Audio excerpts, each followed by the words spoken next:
So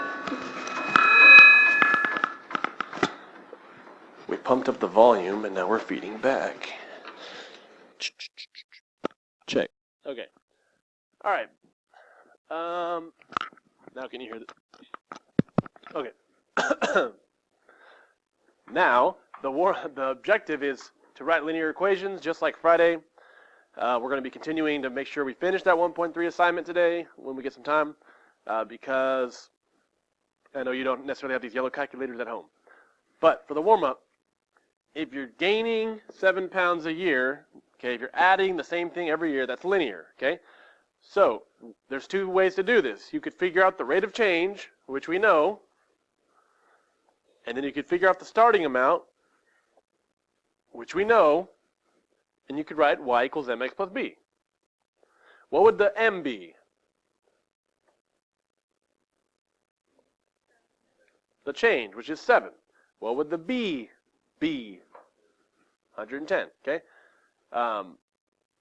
So that's one way to do it. That'll tell you how much he has gained after 30, okay? There's another way you can do it, okay? If you're not sure what to do with this, make a table, okay? So, what's the first age they give us? 30 years old. So we can start making a table with the number 30, right?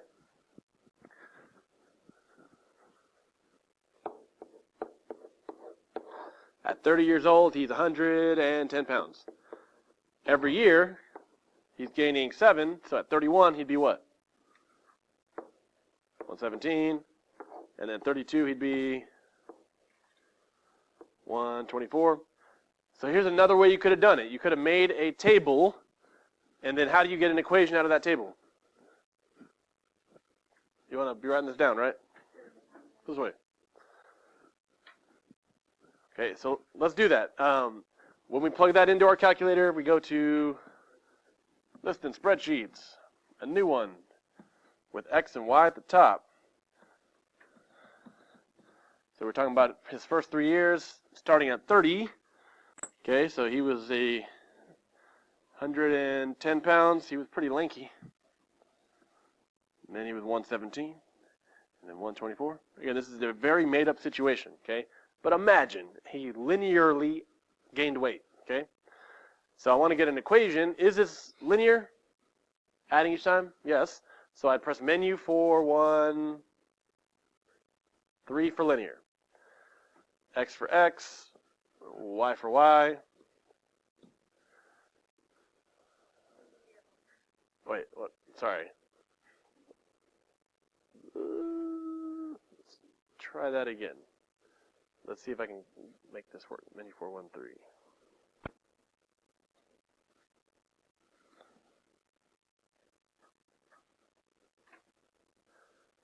Okay, there you go. So,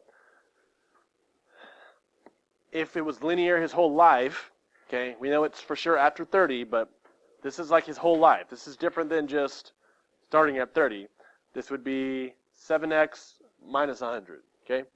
So let's say that's my equation. 7x, y equals 7x minus 100, okay? Now, if that's my equation, and I'm looking for when he weighs 257, what should I do?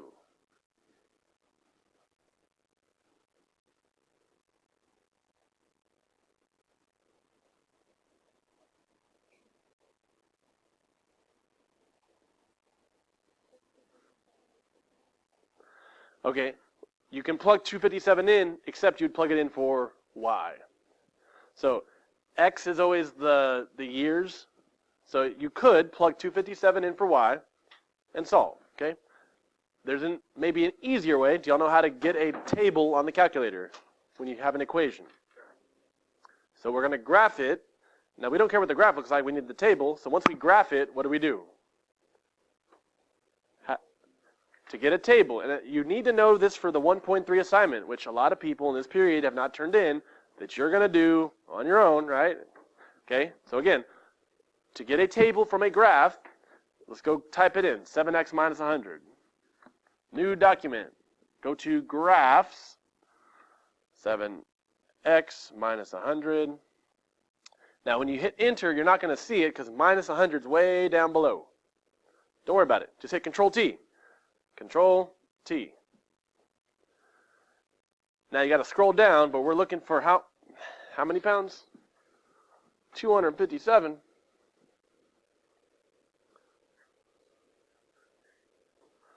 So 257. How old will he be? 51. Okay, so that's one way to do it. Okay, make a table, get the equation, get the table. Okay, now that's weird. You're going back to a table, but you get the whole table. Okay, so 51 years old